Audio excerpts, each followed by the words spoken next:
Okay, good morning, everyone. Today we're hosting another distinguished speaker, Dr. Avi Astor from Barcelona. And he's going to talk about Islam, migration, and ethno-religious conflict in contemporary Spain. So let me introduce Dr. Avi Astor briefly. He is an associate professor at the Department of Sociology at the Universitat Autònoma de Barcelona, and she is also part of the Research Center for the Sociology of Religion.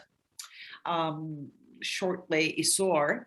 He has written on a variety of topics related to religion, culture, and identity. He's also the author of Rebuilding Islam in Contemporary Spain, and his work has appeared in several prominent journals, including Theory and Society, the Journal for the Scientific Study of Religion, Qualitative Sociology, and the International Migration Review, the Journal of Ethnic and Migration Studies, and the International Journal for Urban and Regional Research.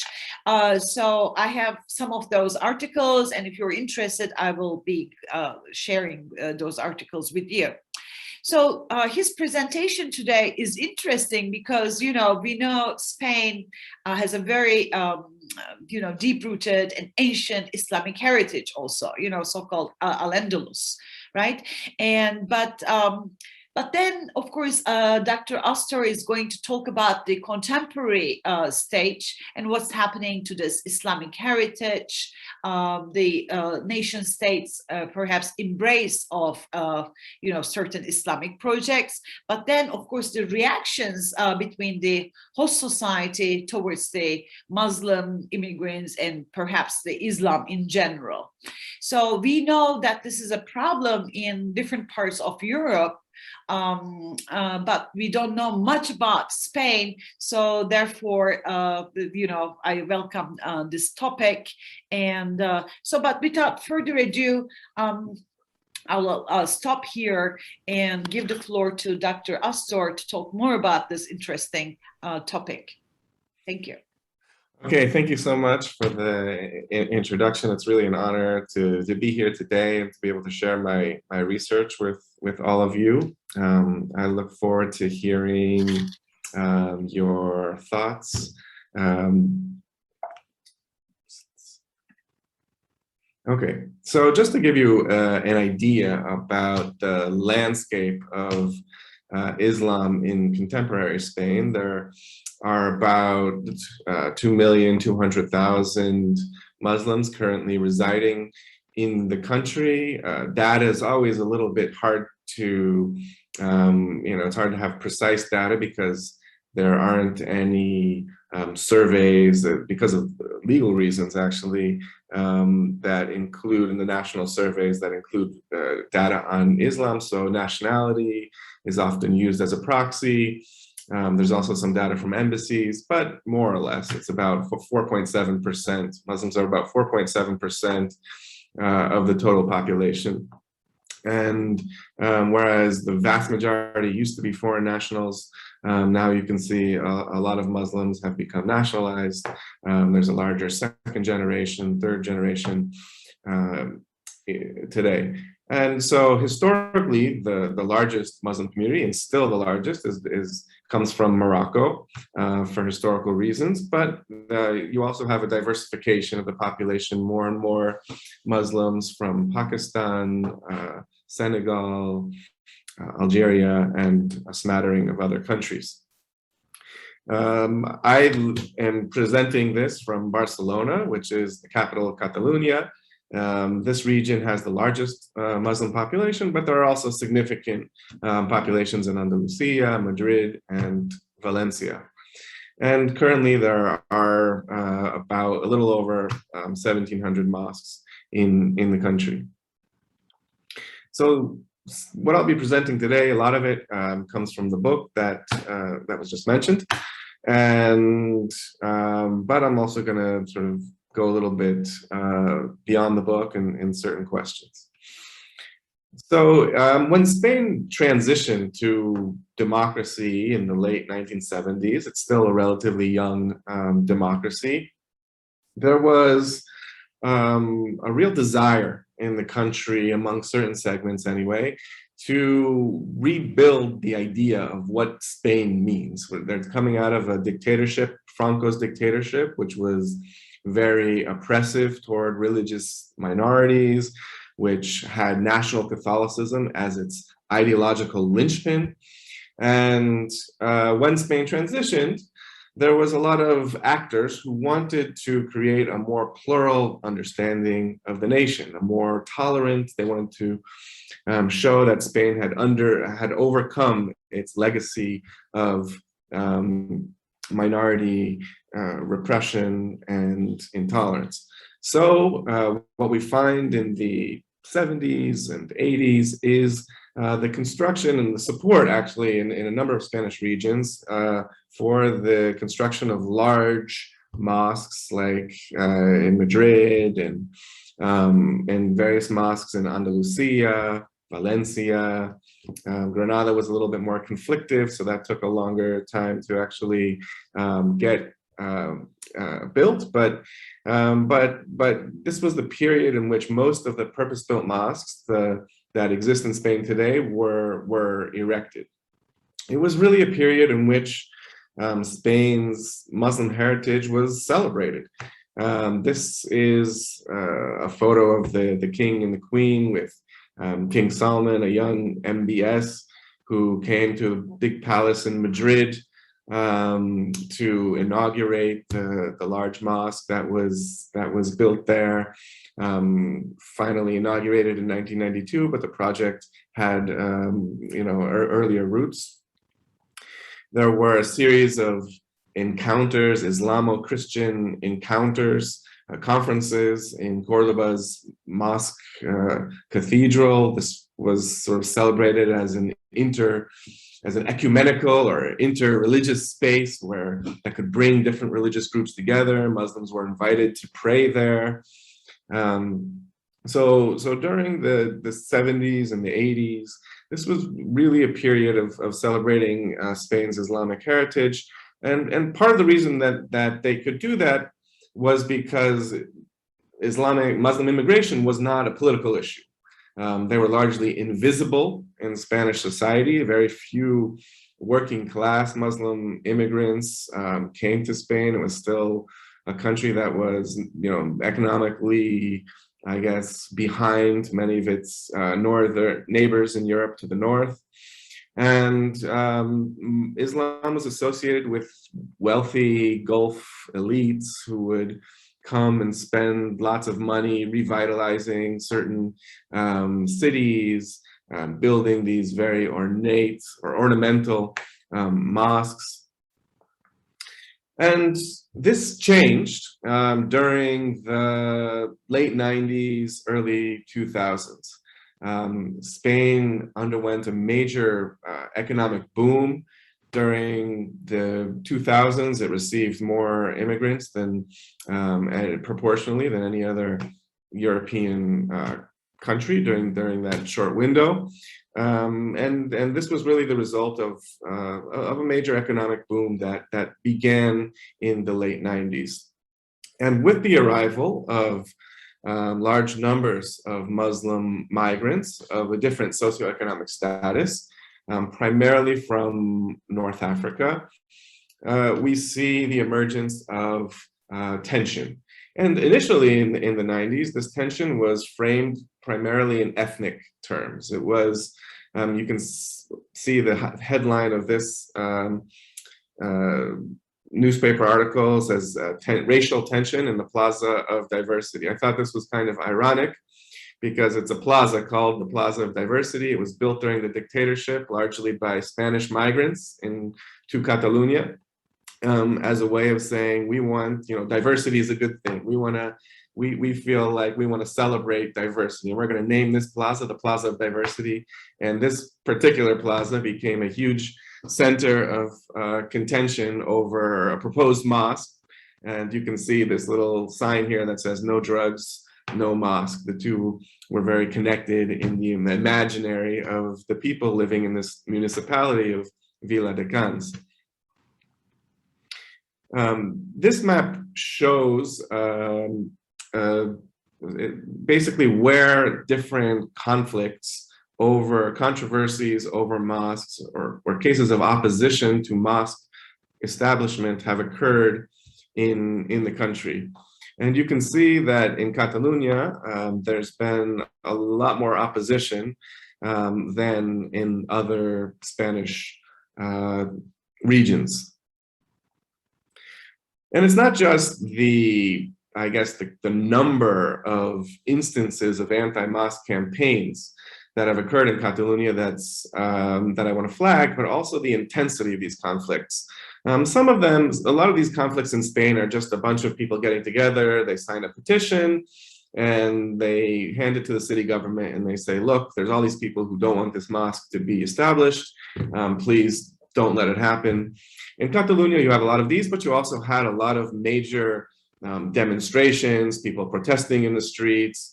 This picture here is one of the fellows holding this flag is Josep Anglada, who's the head of far-right party that really emerged in Catalonia due to its involvement in a major instance of an anti-mosque campaign in Premià de Mar, which is a town not far from Barcelona.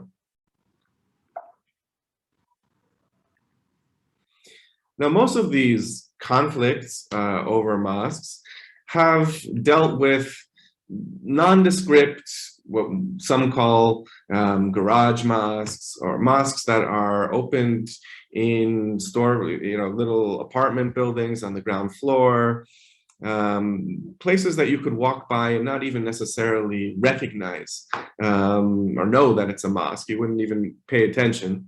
Not necessarily the large purpose-built mosques that I showed pictures of earlier.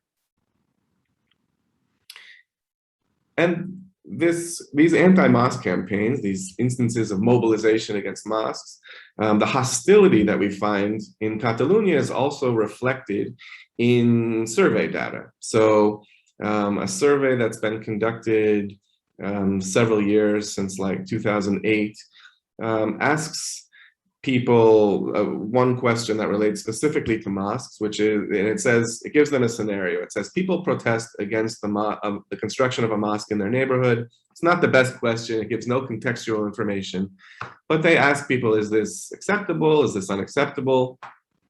And you can see that in Catalonia, it's a majority of people who say it's acceptable, which, if you compare that to other Spanish regions or the rest of Spain as a whole, it's a different story.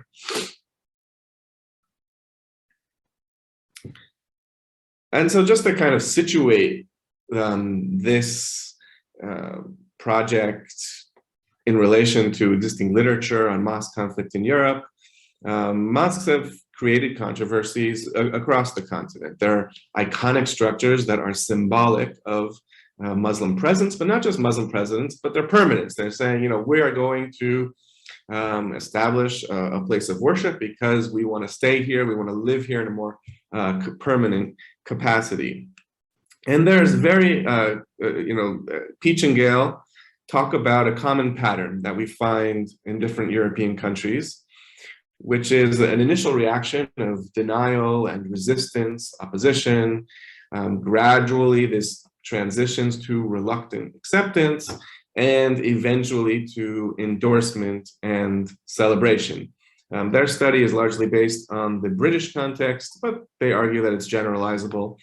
And while there is perhaps something to this general pattern, in Spain, as you might have gleaned, it doesn't exactly fit this pattern. Initially, we had endorsement and celebration. That was the first phase during the transition, and the opposition came later, and it had to do with the contextual change, the change in the socio-demographics and numeric size of the Muslim population in the country.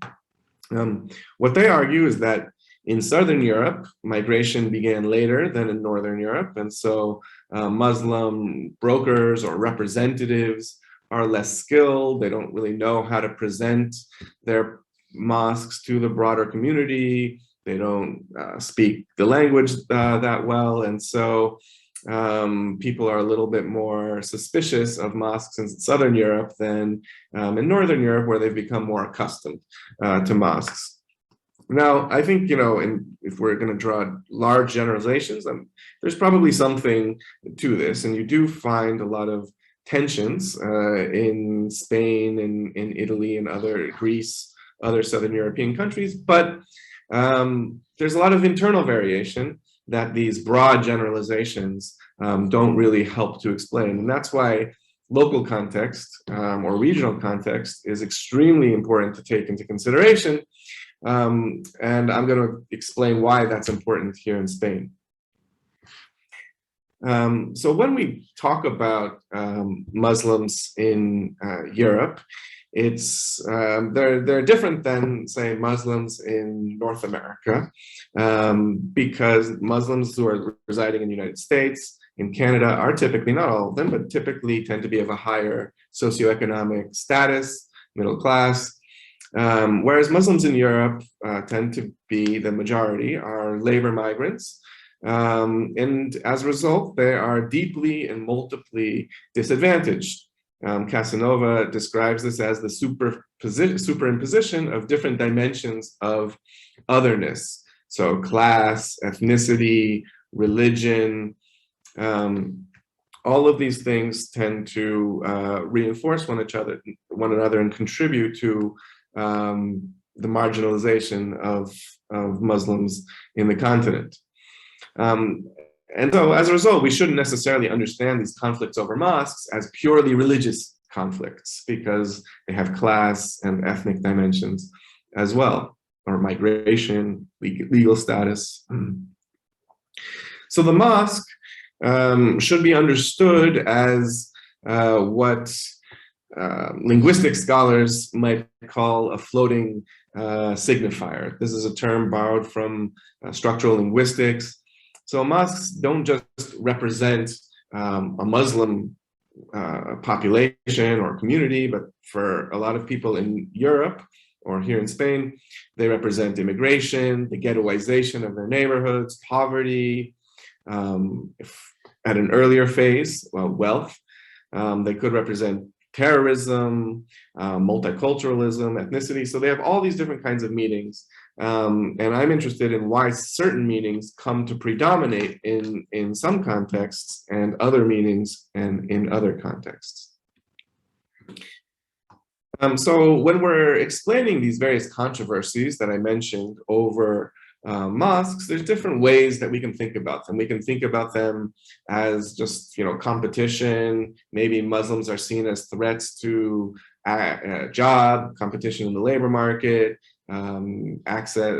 competition over social welfare, public resources.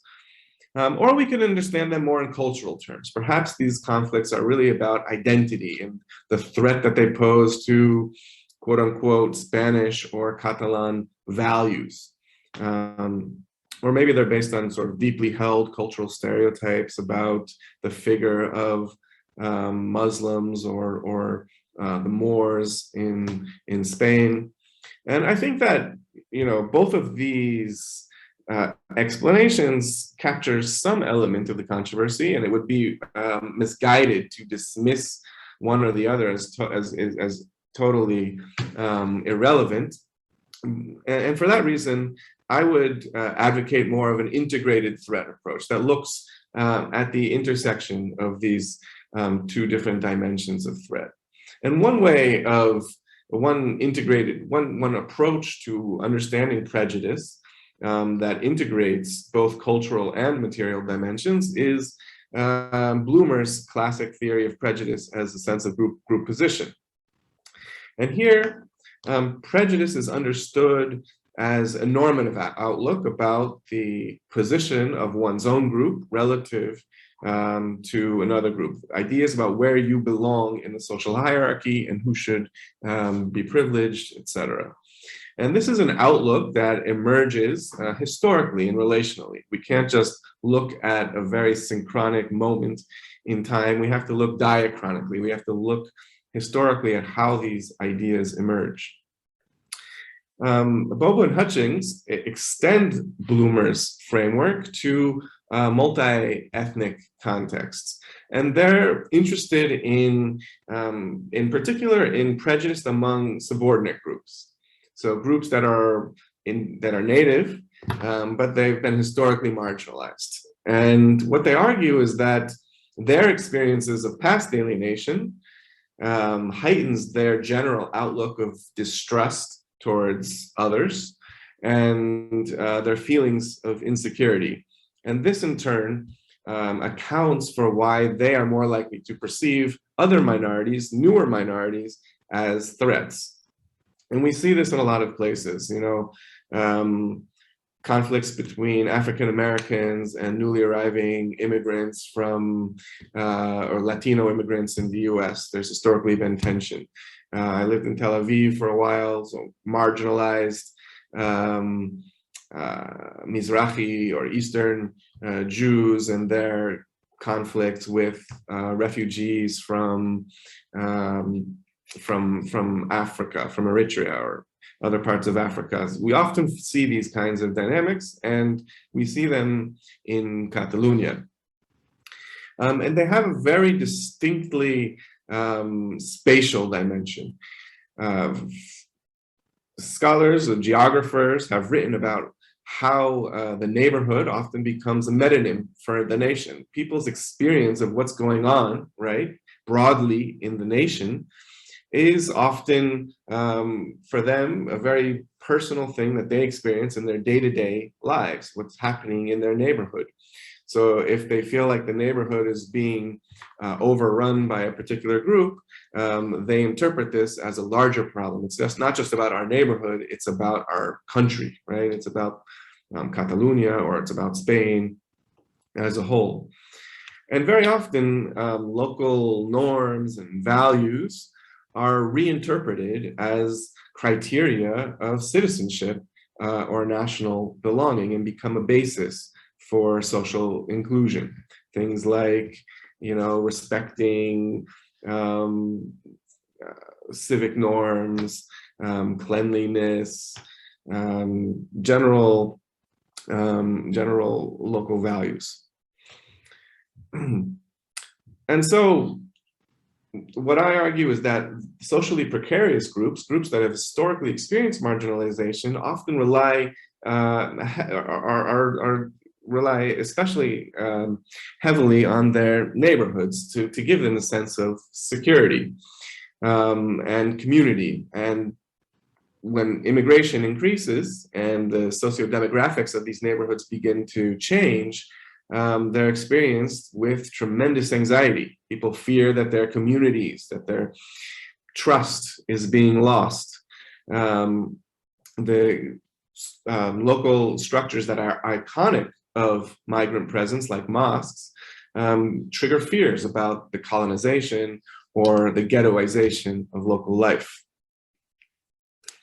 So the data that I'm going to be presenting come from a variety of sources: national and regional surveys, newspaper articles and reports, interviews, ethnography. I'm happy to talk more about that if you guys want in the Q&A. My fieldwork focused on really 4 cities: Barcelona, Santa Coloma, Badalona, and Mataró. These are all cities in the broader Barcelona metropolitan area. And just to say a little bit about Muslims in Catalonia, as I mentioned before, it's the largest Muslim population in Spain, over 600,000. And historically, Moroccans have been the largest group due to its proximity to France, the demand for unskilled labor. Here, Catalonia is one of Spain's more economically prosperous regions. Although Muslim Moroccans have historically been the largest group, in Barcelona, actually, now there are just as many Pakistanis, Pakistani nationals as Moroccan nationals. This is sort of unique within the larger Spanish context, but Barcelona has become, and its neighboring cities have become sort of the capital or the largest site for Pakistani migration in Spain. Okay, so as I mentioned, the anti-mosque campaigns that have emerged in Catalonia became commonplace in the late 90s and early 2000s. Several of the most notable controversies actually happened before 9/11, before the attacks of September 11th in New York. So it's not such a simple argument that, fears of Islamic fundamentalism and terrorism explain all of these conflicts. It's not so simple. And these campaigns, in the form of street demonstrations, petitions, they were often successful in the sense that city governments said, okay, you know what? We're going to pull the plug on this mosque project. We're going to take away the permit. We're not going to let it move forward. So, there was a certain logic here. The people participating had a degree of success. When people think of Catalonia, immediately the issue that comes to mind is the question of Catalanidad or Catalan nationalism and independence, right? There's a lot of people in Catalonia who want to separate from Spain, or if not separate, then at least more political autonomy. So aren't these conflicts just the outcome of a very strong national identity here that is exclusive towards others? I would argue that that's not the correct explanation. First of all, most of the conflicts that have taken place have occurred in Spanish-speaking neighborhoods where you'd be more likely to find Spanish flags than Catalan flags. These aren't the most nationalistic neighborhoods that you will find in the region. And if you look at survey data, this sort of backs it up. People who were born outside of Catalonia, these are Spanish people, who were migrated here from other parts of Spain, and their children tend to be much more hostile towards mosques than people who are third-generation Catalans, people who were born here and come from, or whose parents and grandparents were also Catalan, okay? So then what is it about Catalonia that makes it a hostile, or has made it a difficult context for Muslims to build places of worship? And here we have to enter into the history of the region. Catalonia industrialized earlier than other parts of Spain. It was already really industrializing in the early 19th century. So there have been many waves of migration to Barcelona and surrounding area, initially from within rural Catalonia, but then from other Spanish regions, Andalusia in the south, Extremadura. When these migrants came to Catalonia, especially during the 60s and 70s, when there was a big boom under Franco's dictatorship, there simply wasn't enough housing for them in these towns. And so they often built their own homes, or the state sort of sponsored the erection of public housing that was very poor quality in very peripheral areas, no running water, no public transport. And so we often see a large division in these Catalan cities between a very affluent Catalan center and a sort of more poorer, more marginalized Spanish-speaking periphery. During the dictatorship, Catalan was outlawed as a language as part of Franco's uber Spanish nationalist policies. And so these groups had very little exposure to the language. And this made it harder for them to integrate. When the dictatorship began to come to an end in the 60s and 70s, a lot of these migrants who came here to work in the factories and Catalonia's booming economy became active politically and socially. Many were active in the Communist Party here, in leftist labor unions. There was a movement called the Citizens Movement. Manuel Castells writes beautifully about it.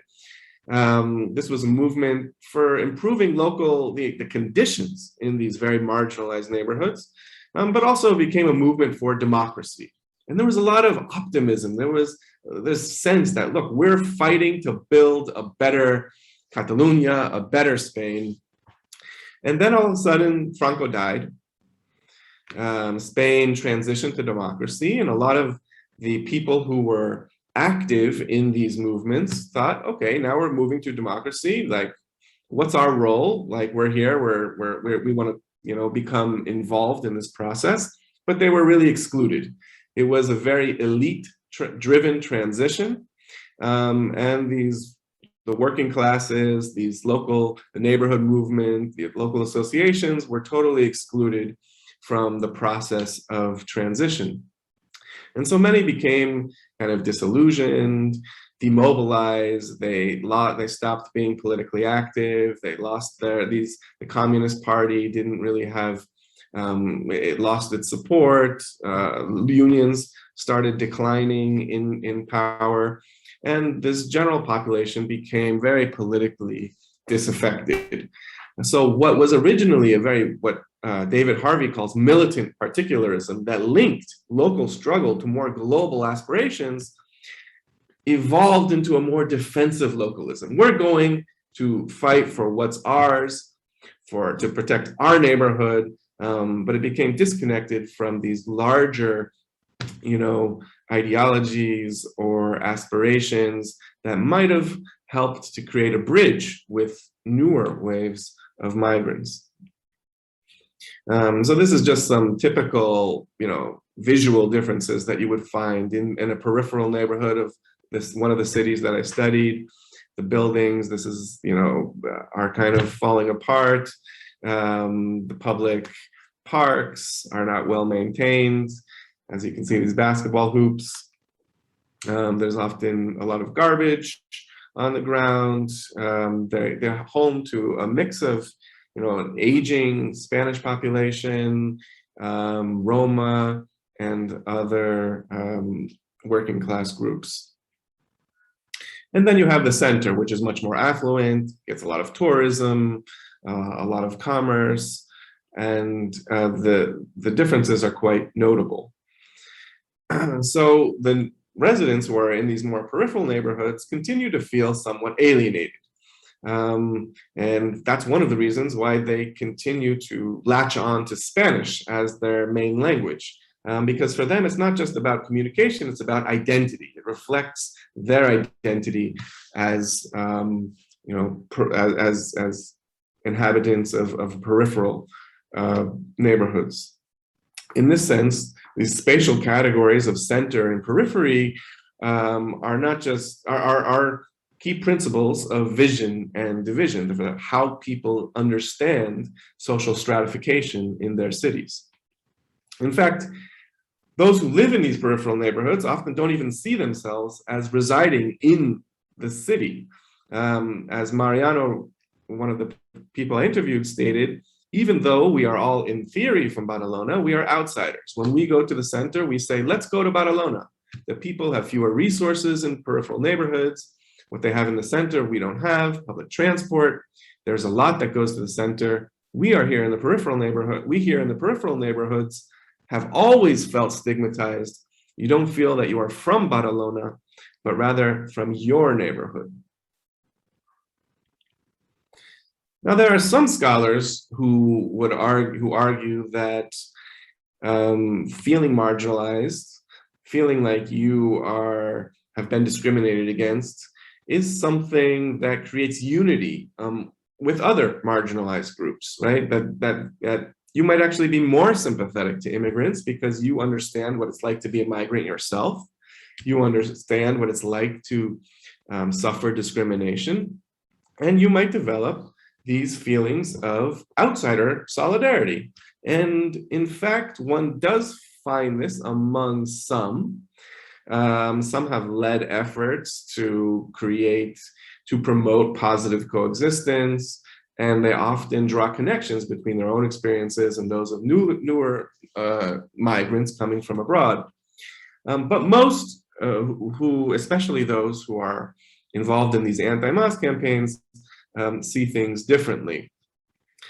This is Antonio, another individual who I interviewed from Barcelona, the president of one of the associations in the peripheral neighborhood. They always say that we Andalusians and Spaniards were immigrants. Of course we were immigrants. We went all over the place, but we adapted to the places we went. You have to adapt, unlike here, where they've given us the worst that there is. When you arrived where you went, they offered you a contract. You went with your contract. 95% of the immigrants here don't have contracts. They don't have anything. So there was this very strong idea of good migrants and bad migrants. We, Spaniards, Andalusians, we were the good migrants, right? We respected the law. We were civil. We had a legal situation. We had contracts. These migrants who come here today, they throw their trash everywhere, they sell drugs, they are illegal, and they don't make an effort to integrate. What's interesting is, of course, if you read ethnographic accounts during the 70s that were written here in Catalonia, by social scientists, they often remark about how Catalans viewed these Spanish migrants as totally uncivil, that they wouldn't respect local norms, that they didn't try to integrate. It was very much like a very similar type of complaints.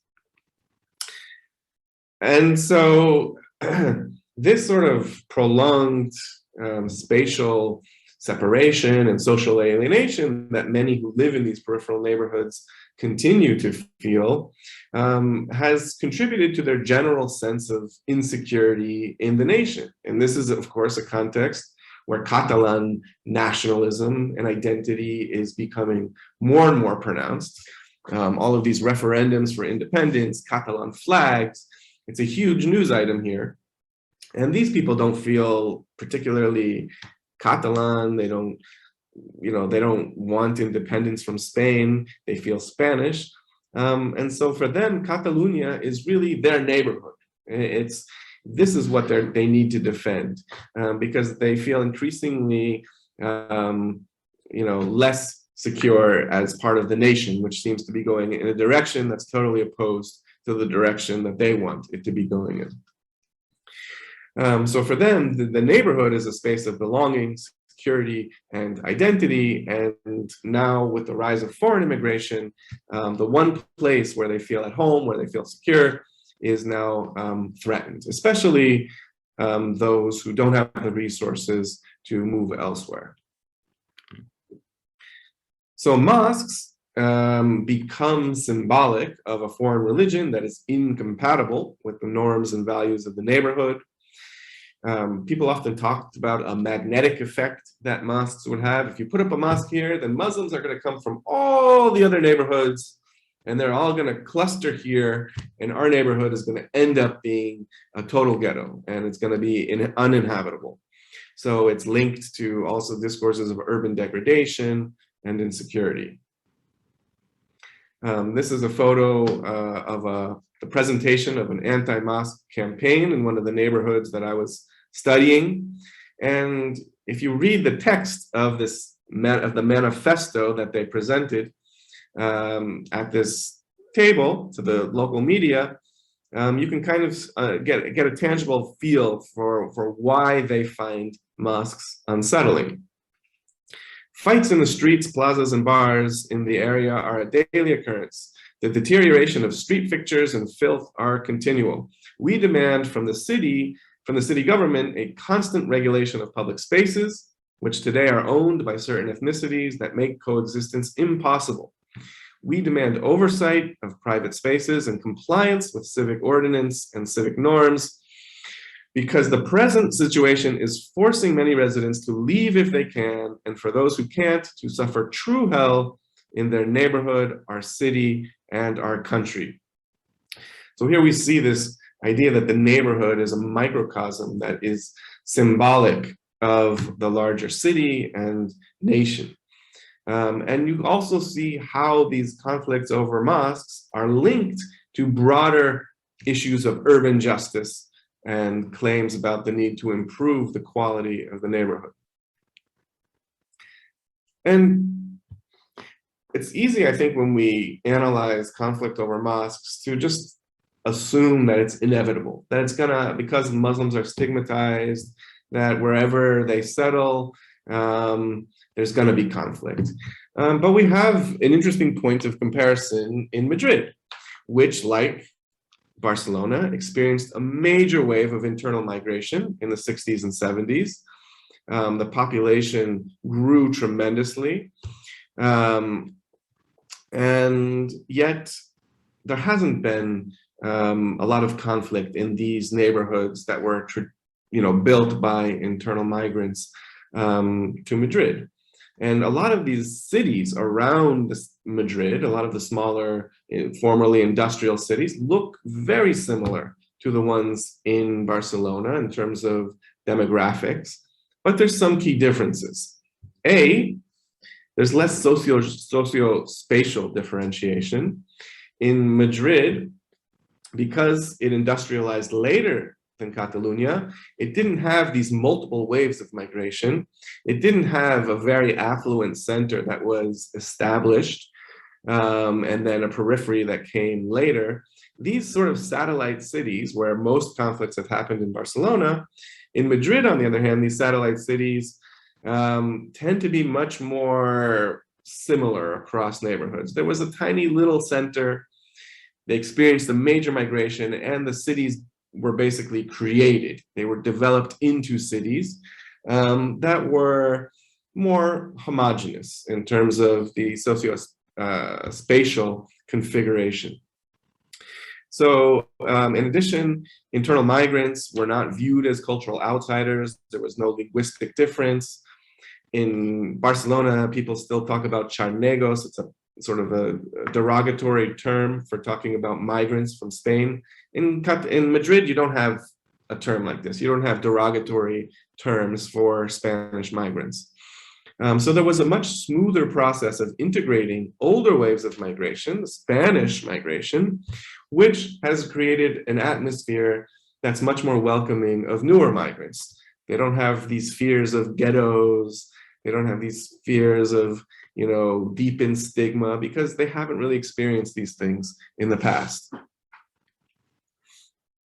And so there have been a number of consequences of the conflicts in Catalonia. Some of them are negative: lack of space for worship, the politicization of immigration at the local level, the rise of anti-immigrant parties, in what some have called industrial Islam. Increasingly, Muslims establish mosques in large sort of factories or old former factories in industrial areas outside of where most people live, which makes them harder to access and also makes them much more invisible for non-Muslim citizens.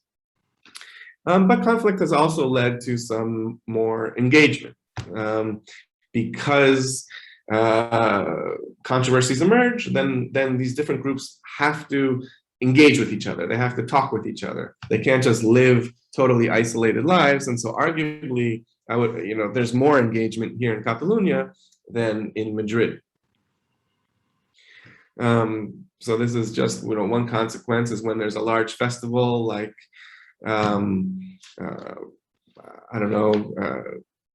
Feast of the Sacrifice, then Muslims have to pray outside or in a gym or something like that, because there's just simply isn't enough space to pray in mosques.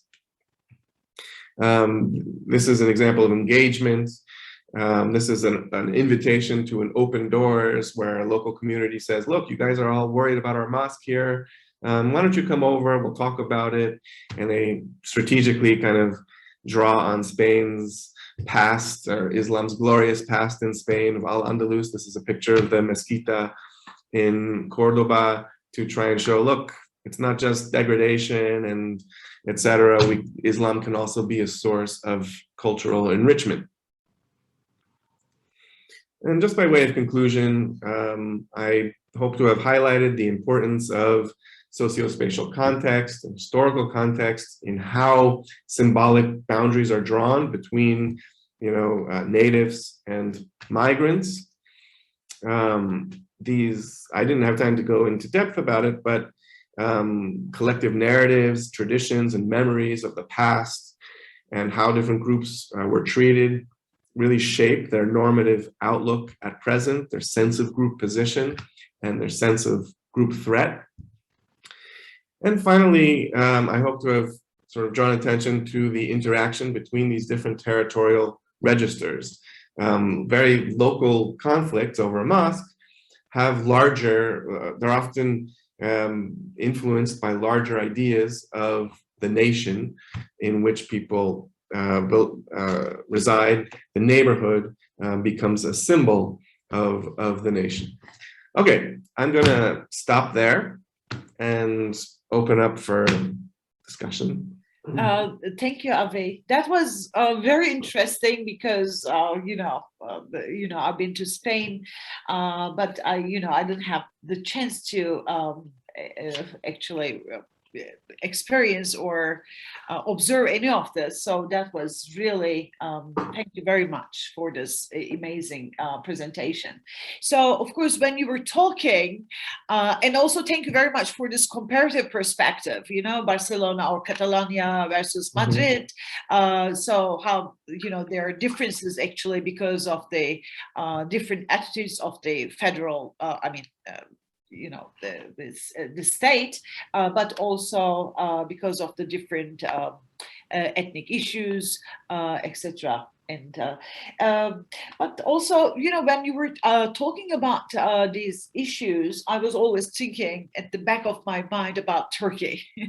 Since 2015, Turkey is the largest refugee hosting country. We have 3.7 million Syrians, of course, but many other non-Syrians like Iranians, Iraqis, Afghans, and some some from African countries. So you see, and then what we've been telling actually our own students and our own young scholars is that how it's also a class issue. Right, at the intersection of also social class, not only against Muslims versus etc. Religion, because you're talking about a predominantly Christian country, of course, is Spain, but here in Turkey we're a predominantly Muslim country, but yet we see the same problems, although incoming refugees or migrants are predominantly, if not all, Muslim, Muslim also, but still we are facing those same issues. And so what is the class issue? Or we have to look at the intersection of identities. What else? And what's also, and I find it very interesting how you conceptualize this floating signifier, in fact. And we can also tailor it to the Turkish case, like integrated threat. Okay, they're Muslims. I mean, there is no social cultural threat perhaps, but terrorism is one, right? And distress or mistrust is another one. Like, for example, those flows are mainly male dominant. So that's another perceived threat. And also how ethnic identity of Turkey, will change, either by Arabs or by Kurds who are incoming. So that's also another very important perspective which we can tailor it to the Turkish case. And another very important point that I think Dr. Astor made is neighborhood as a metonym for a nation, because so far so good. I mean, we haven't seen much reluctance or rejection of these Muslim, immigrants coming or refugees coming. Okay, but recently, because of the pandemic, because of the economic downturn, because of other social issues, there is now more xenophobia in Turkish society, I think, or racism even, or neo-Nazism, whatever you call it. So our university is located in Ankara. So in Ankara, we also saw a kind of an protest in a neighborhood where Syrian refugees predominantly live. So some clashes actually. So that was also interesting how certain groups in Turkey, maybe more, I don't know who they are, nobody knows who they are, but that they see Syrian refugees as a threat to the nation, to the nationality, and to the whole, to the city, but to the whole Turkish nation as a whole. That's why these events happened. So maybe we can really look at this from that perspective. And another very important point you also mentioned, which is also relevant for Turkey, is that cultural marginalization theory. Yes, it's true, those who are marginalized already, according to social stratification theories, they might feel a little more empathy, right? Or, towards others who are coming later, but who are as marginalized. But we don't also see that in Turkey. So maybe this is why would you think that this is so? Because of competition of resources, or why? I'm just curious. I would like to think more about this. So here's my question. Why do you see this in the Spanish case? Why do we see less marginalized groups also feel more, how do you say, threatened by those incoming new migrants? I mean, I think here what I found is that a lot of these neighborhoods had a really, they were really terrible conditions when they first arrived. I mean, there was nothing, no water. There ended up being problems with gangs, with drugs. It's interesting when you talk to them, because then they have this discourse of, oh, everything was wonderful back then. Everybody trusted each other. But I don't even know if they really believe that themselves. But there is this sense that, look, we've worked really hard to improve these neighborhoods. And we now have a lot of the things that we fought for. Conditions are getting better. And just as we're sort of coming out of the darkness and into the light, all of a sudden we're flooded with a wave of migrants who all seem to be concentrating here because housing is cheaper. And they're just going to push us back to a place that we already sort of came out of. They're going to, our neighborhoods are going to become degraded again. Crime is going to become a big issue again, gangs.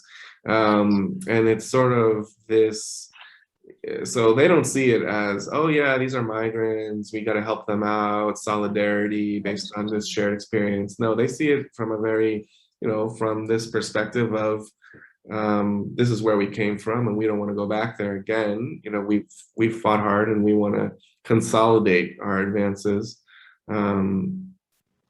And so I think that that's sort of what's going on a lot. I mean, it's a very interesting comparison that you mentioned. I was curious if there's any, I don't know, anybody who studies relations between like Alevi minorities in Turkey and these groups that you mentioned, refugees or other migrants. But you see those, there is an Anatolian Alevism and then Alavites in Turkey. So of course those coming from Syria are mostly Alavites, not Anatolian. So that's very different. No, actually I haven't seen anyone working on this specific issue, but maybe, I don't know, maybe some young people who are already engaged, I don't know. So, but no, there isn't much connection. But most of our Turkish Alawites are living in the southern border town called Hatay. And yes, there are also Alawite Syrians also living in that area, relocated. I don't know much about the connections between the two groups, but not very intense. That's what I know, according to my observations. I think Volkan has a question. Volkan, please introduce yourself briefly. Okay, thank you for the presentation. I'm Volkan. I'm a master's student in Migration Studies program at Aspi University. I have two questions. One of is I know that from the data, Spain has high youth unemployment rates, like Turkey. What do you think about youth unemployment role in the ethno-religious conflicts? And does situation affects the Spanish people perceptions on migrants or Muslims? The other question is is there any correlation between Catalonia's autonomous status and hosted most Muslim population? Is there any correlation? Because we know that the Madrids represent the kingdom or unity of the Spain, and the Catalonia, known as in the media in Turkey, separatist movement. Does any relation between them? Thank you for the presentation again. Okay, yeah, thank you for these questions. I think that it's an interesting question. You know, I think unemployment here has certainly contributed to tensions around immigration. And I don't think it's necessarily the main driver, but it's one of the, it's probably contributed to the rise of a far-right party here at the national level called Vox. Spain never had a far-right party that had any kind of success at the national level, partly because memories of Franco's dictatorship were still fresh for people, and these groups that, you know, wave around the Spanish flag and have a very xenophobic, it just reminds people too much of the dictatorship. But in the recent years, we see a far-right party that's gained significant representation at the national level. And part of it might be because of people's anxieties around unemployment and immigration. It's also partly a backlash against the Catalan Nationalist movement. They really capitalized on all those Spaniards who really are anti-Catalan. And that's another big factor contributing to their rise. And the question about Catalonia's autonomy, I don't think that Catalonia's independence really is something that kind of deters or attracts Muslim immigrants from coming here. I think what's interesting in a few studies that I've seen have shown that, you know, do the Muslims who come here, they ask, do the Muslims who come here support independence, or do they tend to be against independence? And by and large, they tend to not want to separate from Spain. They think this would be a bad idea to have Catalonia sort of, you know, become independent. But there are some Muslim immigrants from like parts of they're called the Saharans, who were enmeshed in their own sort of independent struggle in Africa and migrated here. And they kind of, because they have this frame of, you know, separating from the big, powerful oppressor is a good thing, that small group tends to be more supportive of Catalan independence than, you know, the larger, most Moroccans, most Pakistanis, the largest groups here tend to be against independence, although increasingly involved in politics, but not necessarily for the independentists. Okay, thank you. Any other questions? Julie? Yes. Hi, Avi. Yeah, hi. Thank you ahead, so much for the presentation. It was really nice. I just have a short question. So today the discrimination and xenophobia, it is rising in Spain in recent years, just like rest of Europe. Actually, before this webinar, I was discussing with some of my Spanish friends. They are having Moroccan origin, and they have actually migrated to Northern Europe, having to do with problems of unemployment, but also lack of possibilities to practice their religion, and racism and discrimination, describing also very hard confrontations with police, problem with housing market, entering clubs, you know, whereas security guards will say, I'm so sorry, even though they're in the middle of a Spanish group, having Spanish friends and being very integrated, they will not let that person in to the club, you know. Wow. Yeah. For your information, these friends are from Salt, Girona, Sal, which are part of those difficult areas in Catalonia that you're mentioning. So actually, I'm just really curious about the integration programs and like which efforts are being made. And also you're mentioning like these Spaniards or Andalusians saying that we were the good immigrants, but these migrants coming today are only selling drugs and they are illegal. Also true, because man, in these areas you have these Moroccans and young Algerians selling drugs, you know, and that is a fact. But of course there are reasons for how they end up like that. So I'm just curious about your view, your position, and like which efforts are done to integrate these newcomers, either by Spain or Catalonia. I'm not sure about the autonomy here, but yeah, that is my question. Yeah, I mean, Salta really, there's this guy, Martin Lundstein, who is doing some really interesting ethnography in Salt. Salt's a city, a town that's, you know, I don't know if it's 40, 50% foreign nationals. Also a town that has historically been home to large Spanish migrant groups.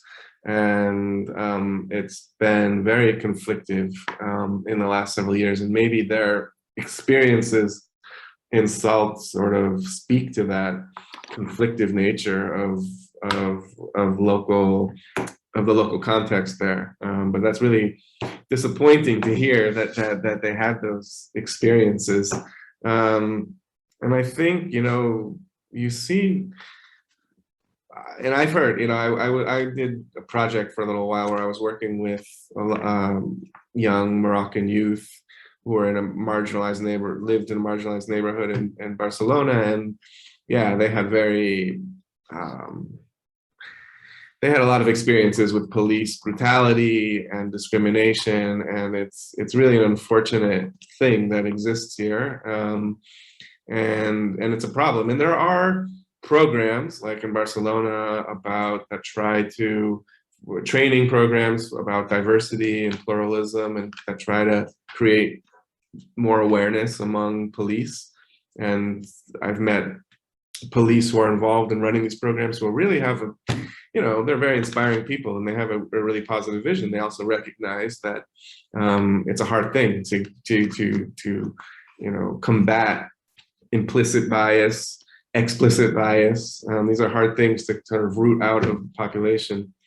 But in terms of the question of integration, you see more and more schools, for instance, like the school that I send my children to, like they stopped offering ham as part of the menu, which works out well for me as a Jew, of course. But it was because there's so many Muslim students that they don't want to have they want everybody to eat together. They don't want the students to go home and eat with their families and come back. And so they just made a decision, for purposes of solidarity, we're going to try to, you know, get rid of ham from our menu. And there's a lot of things like that, especially in Barcelona, which try to promote integration through innovative policies and different kinds of institutions. And I think it's when you go out to these smaller towns, especially like Salt, that you're probably going to find maybe less willingness and more sort of overt forms of discrimination like your friends were mentioning. Thank you very much. Thank you. I mean, following up that integration question, sorry,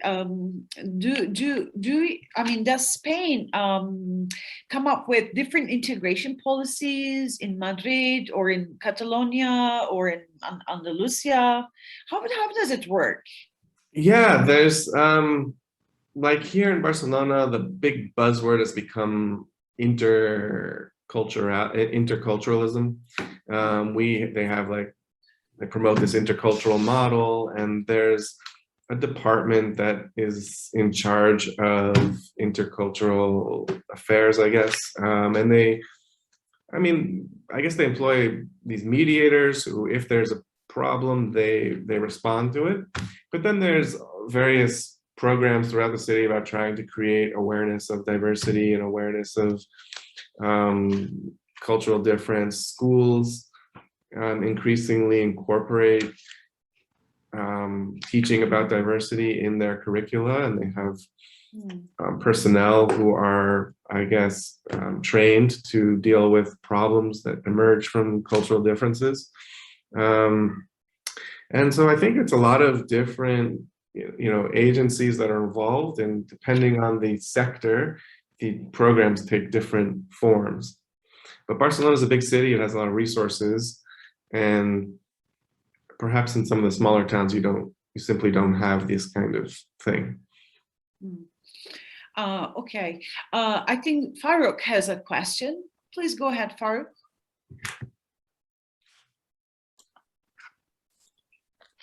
Okay, thank you, Professor. And I want to take this time to appreciate Professor Avi Astor.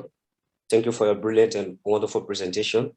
We get a lot of ideas and insight from your presentation, and it is very nice to be here. I just want to make a quick question, as I think it has to do with part of your presentation with the Spanish Muslim, because I remember I read a book some years ago. The book talked about the Andalusia Muslim. And I think Andalusia plays a major role when it comes to the Spanish Muslim. So I want to know what's the current status or stance of the Andalusia in Spain from the Islamic perspective. Mm-hmm. Yeah, there's been some really interesting work recently by Miquela Rogoz and Soldar, who's an anthropologist, Eric Calderwood, who's Spanish literature and history. And Andalusia is an interesting place because on the one hand, there's this deep pride in the Muslim heritage of the region. That's where the most iconic structures, the Mezquita, the Alhambra, it's just very visible in Andalusia in a way that it's not in other parts of Spain, and it attracts a lot of tourism. It's a huge economic, a source of revenue. And it's also a source of sort of distinctiveness. Like, this is what makes us different than other Spaniards. But, while you have all those positive things that people sort of want to celebrate, there's also this sense that, it's also been a source of stigma for them.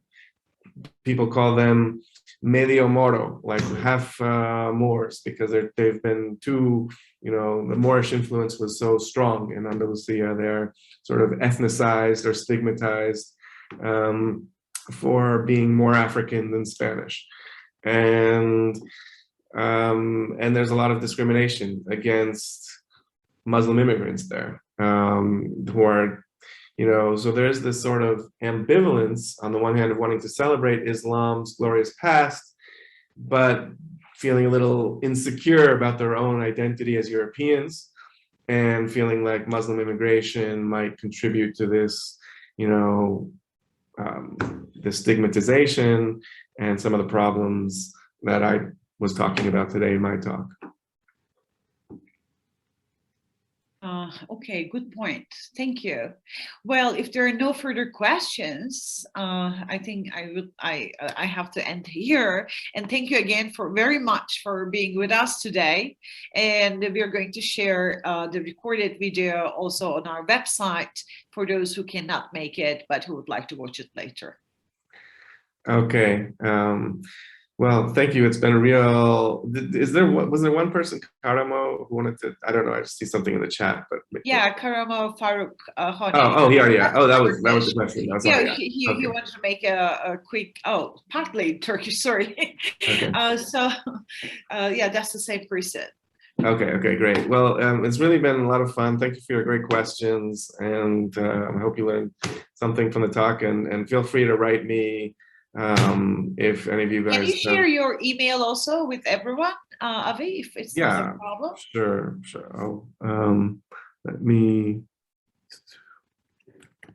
I'll write it in the chat here. Yes. Lovely. Okay, if you have further questions, you can ask Avi, and thank you again. We'll be in touch. Thank you. Okay, take care. Goodbye. Bye.